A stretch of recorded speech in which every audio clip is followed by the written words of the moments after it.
A person can row 66 kilometre downstream in 6 hours and 72 kilometre upstream in 8 hours, what is the speed of the current.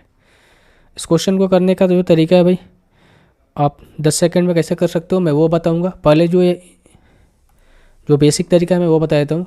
धारा के अनुकूल यानी कि down stream में हम यहाँ से करें कि डाउन स्ट्रीम को डी करें और और करंट के स्पीड को यू करें, ठीक है। आप समझिएगा कि अगर डाउन या फिर मैं एक्स वाई मानता हूँ, ठीक है।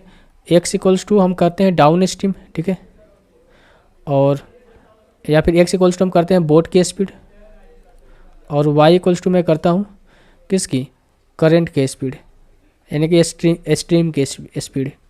तो हम कह सकते हैं कि एक्स प्लस वाई जो है ये क्या दे रखा है हमें। अगर मैं यहाँ से स्पीड निकालूँ, चूँकि जानते हैं भाई कि स्पीड इक्वल्स टू होता क्या है, डिस्टेंस अपॉन में टाइम। तो यहाँ से हम स्पीड निकाल सकते हैं, डिस्टेंस कितना है 66 किलोमीटर बटे में 6 करें कितना हो जाएगा 11 किलोमीटर प्रति घंटा। क्या डाउन स्ट्रीम में स्पीड है यानी कि धारा की दिशा में। धारा की दिशा में एक्स प्लस वाई की स्पीड कितनी हो जाएगी भाई 11 किलोमीटर। उसी तरीके से एक्स माइनस वाई निकालेंगे तो 72/8 हो जाएगा, यानी कि एक्स माइनस वाई यहाँ से कितना हो जाएगा आपका 9 किलोमीटर। अब इसी इक्वेशन को हम ऐड करेंगे तो ये कट जाएगा, 2x इक्वल्स टू 20, तो x इक्वल्स टू कितना हो जाएगा आपका 10। x को मैंने बोट की स्पीड मान के रखा था तो बोट की स्पीड 10 आ गई। अब 10 को इक्वेशन 1 में रखो या 2 में रखो, किसी में एक में रख सकते हो। अगर मैं 10 में यहाँ पर रखूँगा, यहाँ पर अगर मैं रखूँगा तो y की वैल्यू कितनी आ जाएगी भाई, यहाँ से y की वैल्यू आ जाएगी 1 किलोमीटर प्रति घंटा। तो y को क्या मान के रखा था, करंट यानी कि स्ट्रीम के स्पीड, तो धारा की स्पीड कितनी आ जाएगी 1 किलोमीटर प्रति घंटा। देखो ये बेसिक तरीका हुआ भाई। आप एग्जाम में कैसे करोगे, एक चीज़ आप हमेशा ध्यान रखना कि अगर आपको स्पीड दे रखा है किसकी, डाउन स्ट्रीम में स्पीड दे रखी है कितनी, डाउन स्ट्रीम में स्पीड कितनी है 11 किलोमीटर प्रति घंटा, और अप स्ट्रीम में स्पीड कितनी आई है आपकी 72/8 करोगे 9 किलोमीटर प्रति घंटा। तो दो चीज़ें यहाँ से पूछता है भाई। मैं इसको मिटा दूँ भाई, आपकी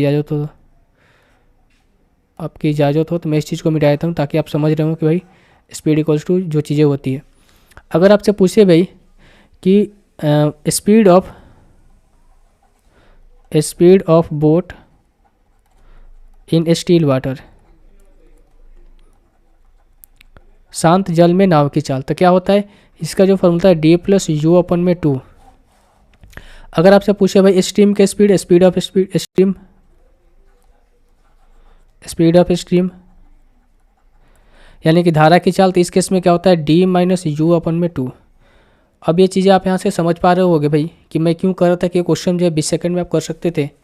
अगर आपसे पूछता कि बोट की स्पीड बताइए तो भाई 11 प्लस 9 20/2 करते कितना 10 किलोमीटर प्रति घंटा। आपसे पूछा है कि स्पीड ऑफ स्ट्रीम यानी कितना हो जाएगा, तो डी माइनस यू 11 माइनस 9 करें कितना हो जाएगा आपका 2, और 2/2 करें कितना हो जाएगा 1 किलोमीटर प्रति घंटा। आ रहा है ना भाई 1 किलोमीटर प्रति घंटा। अगर आपसे बोट की स्पीड पूछता तो यहाँ से क्या करते 11 प्लस 9/2, ये कितना होता है, यहाँ से मैं लिख भी देता हूँ बोट की स्पीड ऑफ बोट। तो ये पूछता अगर आपसे तो हो जाता है कि 11 प्लस 9 यानी कि ये हो जाता है कितना 20/2 यानी कि 10 किलोमीटर प्रति घंटा। तो देखो ये चीज़ें इक्वेशन बनाने से बेटर है कि आप यहाँ से देख लो कि भाई हमें क्या दे रखा है। अगर डाउन स्ट्रीम में स्पीड दे रखी है और अप स्ट्रीम में स्पीड दे रखी है तो दोनों में से कोई भी चीज़ें पूछेगा यहाँ से तो आप आसानी से भाई बता सकते हो। तो मुझे उम्मीद है क्वेश्चन आपको समझ में आया होगा।